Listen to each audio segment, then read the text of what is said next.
My brother, this is something he's been waiting for, and he's probably spent more time thinking about it. For the rest of us, it's more a question of, okay, we have to shift the way we support. The whispers echoing through the ancient, high-ceiling corridors of the royal residence have finally materialized into a full-scale institutional war. For decades, the public has viewed the monarchy through a lens of carefully curated pageantry. But behind the heavy velvet curtains and reinforced oak doors, a ruthless struggle for legitimacy and power is unfolding. At the very center of this brewing storm stands Princess N, a woman whose fierce dedication to the strict integrity of royal laws has made her the ultimate guardian of the dynasty's legacy. Opposite her is Queen Camilla, an operator who has masterfully navigated the shadows of the court for years, now attempting to execute her most ambitious and insidious plan yet.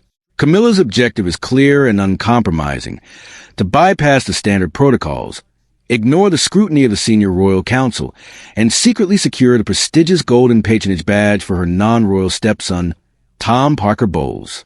This badge is not just a decorative piece of high society jewelry. It represents an absolute key to controlling vast charitable gold vaults worth hundreds of millions of dollars and guarantees an unparalleled level of public visibility before international media lenses. For an opportunist like Tom, who has spent his life navigating the periphery of the bloodline, possessing this token would permanently cement his status, transforming him from a collateral outsider into a central figure of royal authority. The plot was set to unfold under the dim, deceptive lights of an isolated chamber within Clarence House, away from the prying eyes of traditionalist court officials. On that antique wooden table, the golden badge radiated a haunting, mesmerizing glow, its deep green emerald reflecting the intense, unvarnished greed of mother and son ready to claim what was never theirs to take. Camilla's lean, crimson-nailed fingers brushed against the cold surface of the treasure as she whispered calculated instructions to her son, urging him to take it swiftly before anyone could notice. Tom stood there, shifting nervously on his expensive leather shoes, sweat breaking across his forehead as his trembling hand reached out, mere millimeters away from changing his destiny forever. But just as his fingers were about to close around the velvet box, the heavy doors were violently flung open. The sudden rush of air brought with it an invisible, suffocating pressure that instantly dropped the temperature of the room to a freezing point. Princess Anne stepped through the threshold, her tall, majestic frame silhouetted against the bright lights of the outer corridor. Dressed in her austere, dark blue riding outfit with sharp silver buttons, and her hair pinned up immaculately without a single loose strand, she looked less like a relative and more like a high-ranking operative executing a calculated raid. Her high leather boots struck the floor with dull, authoritative thuds that shattered the artificial silence of the room. Without uttering a single vacuous greeting, she marched directly to the table, positioning her body as an unyielding physical barrier between Tom's outstretched hand and the golden token. Her eyes, sharp and piercing as twin razor blades, locked onto Camilla, instantly throwing the queen into a rare state of visible panic. Camilla's breath caught for a fraction of a second, but years of surviving palace intrigues allowed her to quickly stretch a manufactured, aristocratic smile across her calculating face. She tried to dismiss the intrusion, spinning the moment as an innocent, internal family matter and asserting that Tom's quiet contributions to palace operations made him entirely deserving of the honor. Camilla argued that under the current administrative shortages within the family, such a gesture would bring a needed breath of modernization and flexibility to the institution. However, Princess Anne had no intention of letting her sister-in-law finish her sophisticated sophistry. She cut her off bluntly, her voice resonating with a steely, cold authority that echoed off the dark wood panels, and declared that the symbols of the crown were not toys to be traded under the table or handouts based on personal favoritism. She demanded that the treasure be returned to its secure vault immediately and made it clear that any proposal regarding patronage must face the full, unvarnished interrogation of the senior royal council. Turning her stern gaze directly onto Tom, she forced him to pull his hand back in humiliation, making it absolute that she would defend the boundaries of royal law to the bitter end. This fierce confrontation right outside the grand halls exposed the opening lines of a bitter factional war. Camilla, realizing that her initial covert attempt had been thoroughly dismantled by the Princess Royal, did not back down. Instead, The defeat only fueled a deeper, more malicious ambition. She understood that if she allowed this matter to be dragged before the traditionalist members of the council, her dreams of elevating her bloodline would completely collapse. Therefore, she decided to escalate the conflict to a terrifying level, planning a much filthier and highly immoral psychological assault to take place within the private sanctuary of Buckingham Palace.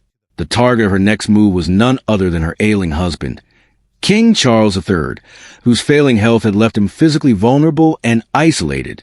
Confined to a massive, intricately carved wooden bed beneath a heavy red silk duvet, the king spent his days enduring grueling medical treatments that left his face pale, his veins prominent against cold sweat, and his hands trembling uncontrollably. The room itself was thick with a heavy scent of traditional medicines and therapeutic oils, creating a melancholic atmosphere that felt more like a golden cage than a sovereign suite. It was into this space of profound physical weakness that Camilla entered like a quiet, predatory shadow. She brought no comfort or marital compassion. She carried only the cold weapon of a professional blackmailer. Sitting on the edge of the mattress, she looked down at the man who wore the heavy crown and unleashed her psychological trap. Utilizing surreptitiously recorded footage of the king at his absolute lowest points of physical incapacity. In a venomous whisper, she threatened to leak these sensitive medical secrets to international tabloids, framing a narrative of a ruined sovereign unless he signed a special prerogative decree bypassing all council oversight to grant Tom the Golden Patronage Badge. The king broke down, tears of deep anguish and humiliation rolling down his hollow cheeks as he realized a woman he shared his bed who was executing the ultimate betrayal. Despite his weak attempts to invoke his public duty and the integrity of the law, Camilla tightened her psychological vice, leaving him with no choice but to nod helplessly, resigning himself to become a puppet for her insatiable greed. Outside the bedroom doors, Tom paced back and forth, listening to the muffled sounds of his mother's victory with a smug, opportunistic smile, already imagining himself at the center of global media attention. The fallout from this bedroom blackmail quickly sent shockwaves through the palace walls the following morning. Rumors of an impending, unvetted special decree leaked through the nervous glances of the household staff, instantly dividing Buckingham Palace into two irreconcilable warring camps. The Flexibility faction, quietly orchestrated by Camilla's agents, launched a sophisticated media campaign, using paid insiders to plant stories in powerful tabloids, arguing that the monarchy desperately needed to evolve and embrace non-traditional family structures to survive. They deliberately painted Princess as an outdated, rigid traditionalist who was actively hindering the natural evolution of a dynasty. In response, the Integrity faction, led by the steadfast Princess Royal, erected an impenetrable defensive wall, operating with the cold calculation of a seasoned detective, and refused to accept defeat. She gathered loyal royal guards and veteran traditionalist advisors in a hidden room deep within the West Wing, far beyond the reach of Camilla's surveillance network. Eschewing dry administrative rhetoric, she assigned specific, accountable roles to her allies, launching an intensive undercover investigation to track the movement of Camilla's close associates and uncover the financial trails of the media smear campaigns. The atmosphere grew increasingly toxic as the date for the special decree announcement approached, with Camilla appearing at daytime social events looking radiant and victorious, completely confident that her hold over the king was absolute. But Princess was silently preparing a flawless, devastating countertrap, waiting for the perfect moment to turn the villain's arrogance into the very engine of their public destruction. The suffocating tension that gripped the hidden corridors of Buckingham Palace had now hardened into an unyielding, freezing winter of internal warfare. As the sun dipped below the London horizon, casting long, ominous shadows across the manicured lawns of the royal estate, the absolute certainty of Queen Camilla's impending victory began to distort the very air the courtiers breathed. Inside her private drawing room, decorated with gilded mirrors that had witnessed centuries of dynastic collapse, Camilla sat swayed in fine silk, a celebratory glass of sherry catching the amber twilight.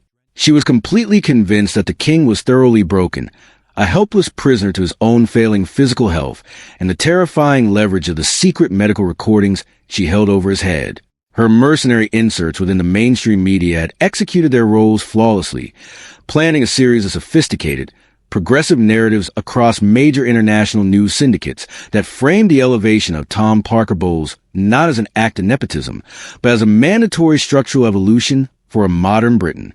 To the outer world, it appeared as though the traditional framework of the monarchy was naturally shifting to accommodate contemporary family dynamics, effectively isolating anyone who dared to voice conservative objection.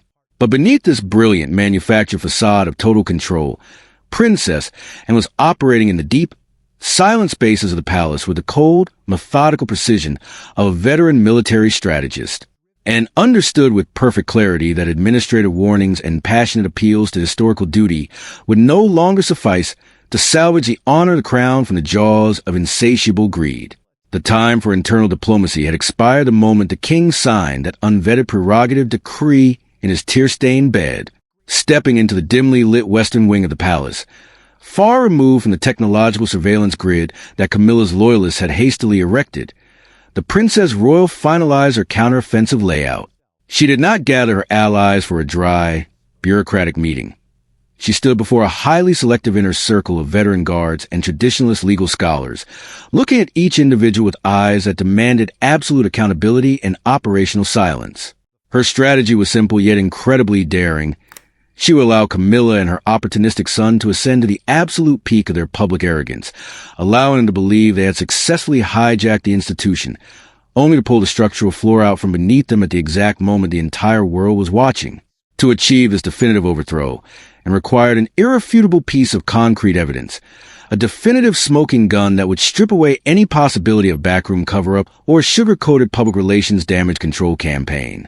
Exploiting a precise 45-minute window late in the afternoon, when the king was moved to an isolated medical wing for a series of routine clinical evaluations, Princess and quietly slipped back into the sovereign's private bedroom. The heavy scent of antiseptic and traditional herbal oil still hung thick in the air, a melancholic reminder of her brother's profound physical vulnerability. Moving with rapid, completely silent, and highly deliberate motions, she approached a massive, antique family portrait that hung directly opposite the carved wooden bed, a vantage point that offered an unobstructed panoramic view of the entire room.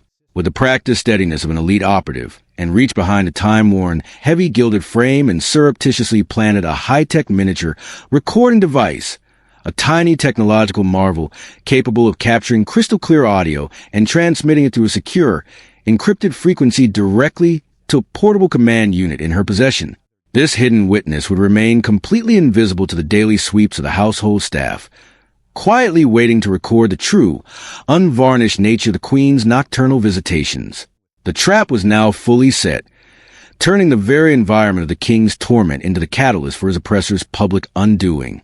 Meanwhile, the administrative machinery of the palace, operating under the relentless, venomous direction of Camilla, rushed to finalize the logistics for the upcoming grand gala at Windsor Castle.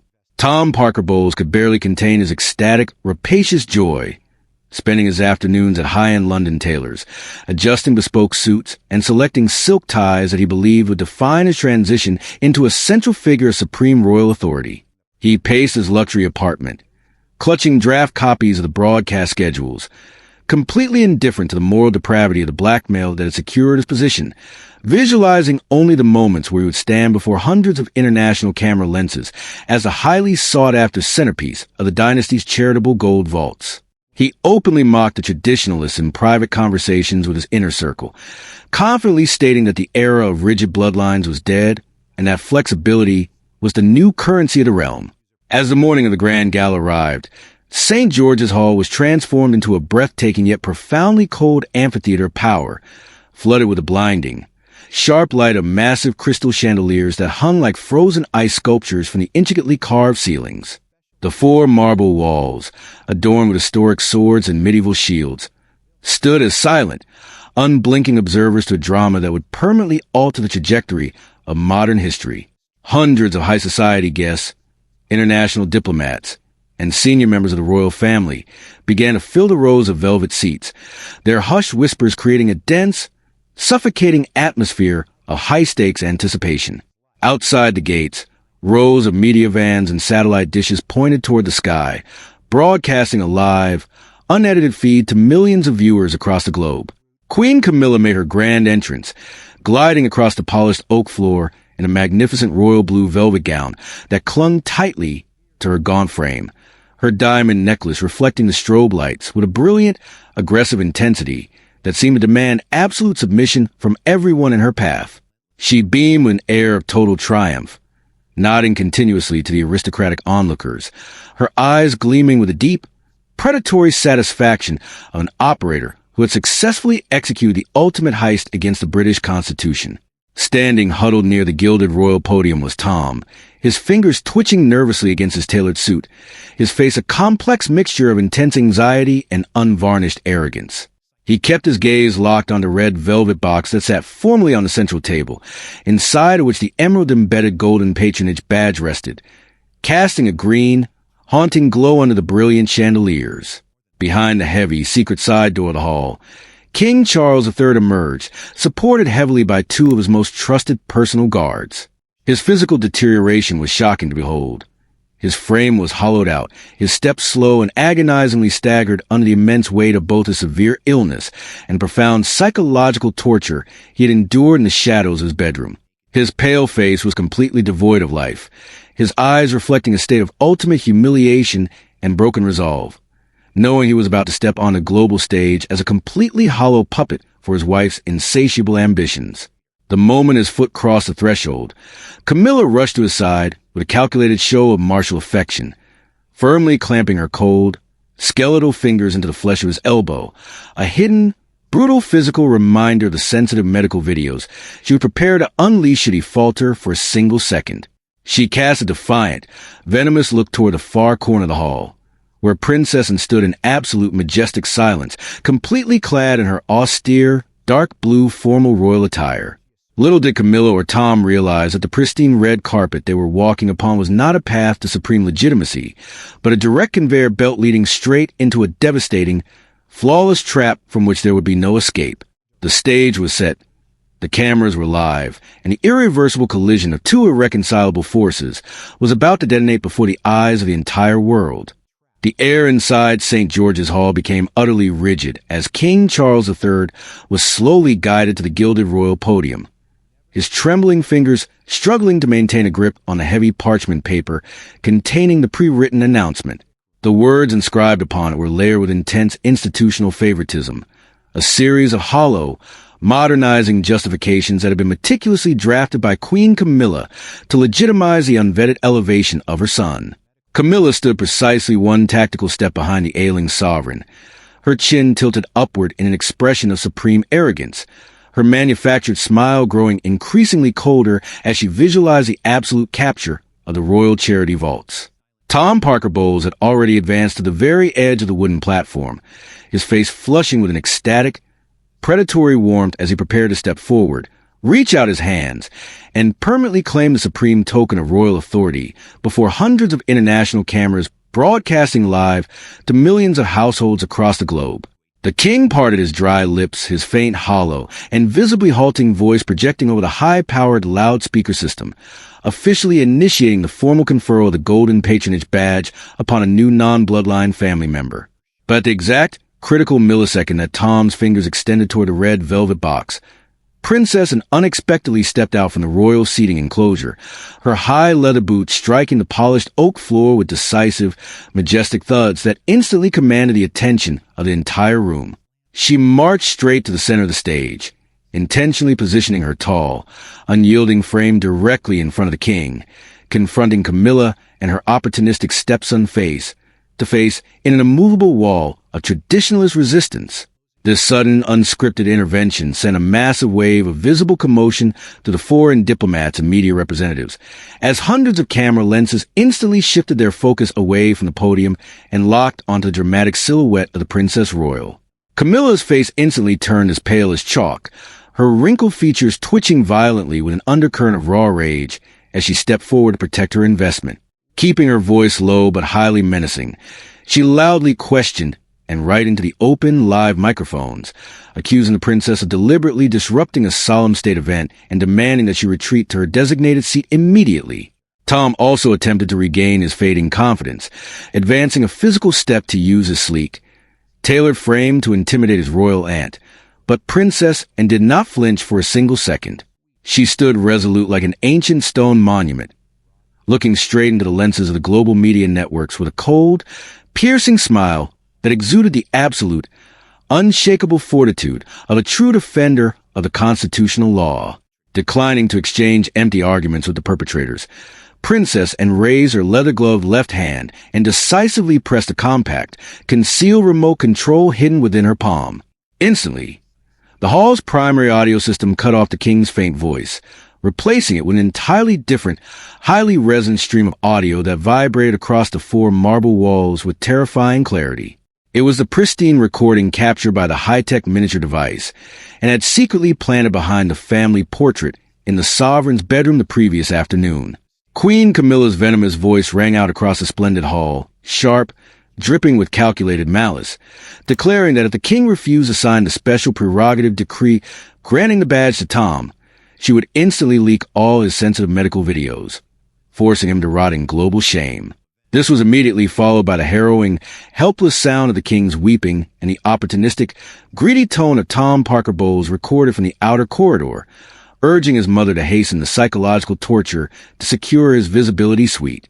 St. George's Hall fell into a deathly, suffocating silence, so profound that the ragged, terrified breathing of the aristocratic onlookers could be heard echoing off the high ceilings.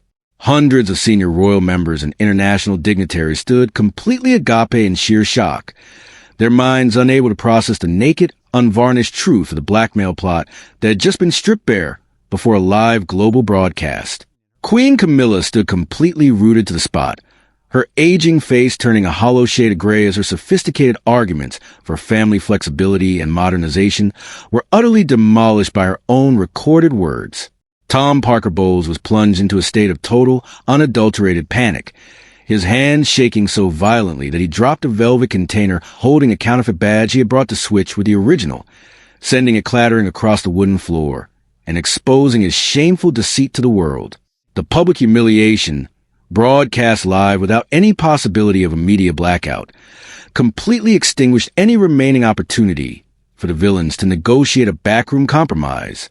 The brutal, fitting punishment commenced immediately as the recording concluded amidst an explosion of public fury inside the hall.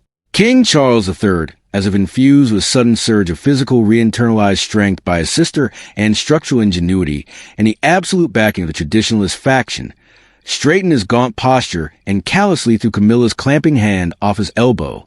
The sovereign stepped to the absolute front of the podium, personally lifting the authentic emerald-embedded golden patronage badge from his velvet enclosure, looking at his second wife and her son, with a gaze filled with unprecedented contempt and ultimate resolve. Before the flashing lenses, Charles sonorously declared the absolute, permanent cancellation of all bestowal proposals and associated financial privileges regarding Tom Parker Bowles, firmly asserting that the protection of the public trust would never allow blackmail to exist within the monarchy. Immediately following the declaration, Princess and signaled the loyal royal guards, who marched onto the stage in perfect synchronization, swiftly forming an impenetrable perimeter to isolate Tom.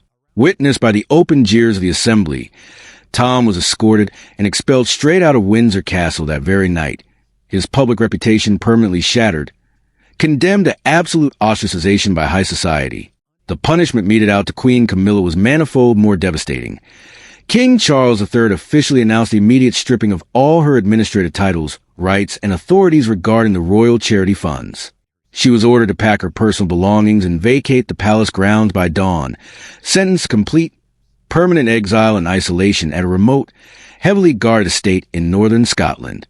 There, Camilla would spend the remainder of her life in absolute solitude, forever barred from accessing the glamour of the court or interfering in the sovereign power.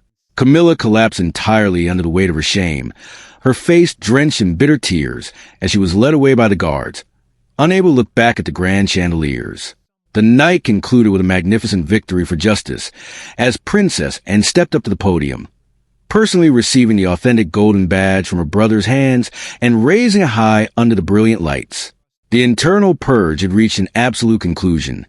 The wicked had suffered the most brutal punishment. Traditional law was restored, and a steely message was sent to the world that duty and integrity will always triumph over personal greed.